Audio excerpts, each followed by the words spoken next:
ગોંડલના ગુંદાળા ગામમાં લાંબા સમયથી અંધારપટ છવાયો છે। ગ્રામજનોએ પીજીવીસીએલ કચેરીએ હલ્લાબોલ કર્યો।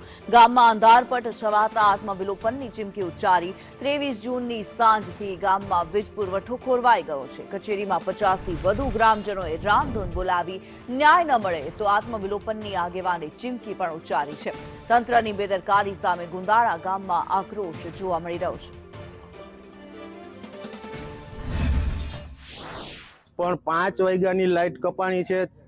7 વાગે વરસાદ હાવ સંપૂર્ણપણે બંધ થઈ ગયો છે। તેમ છતાં 40 થી 45 ફોન 9 વાગ્યાથી કર્યો તો 40 થી 45 ફોન જીએબીમાં કર્યા। એક ફોન પણ રિસીવ નથી થયો કે એંગેજ જ ફોન આવતો હતો।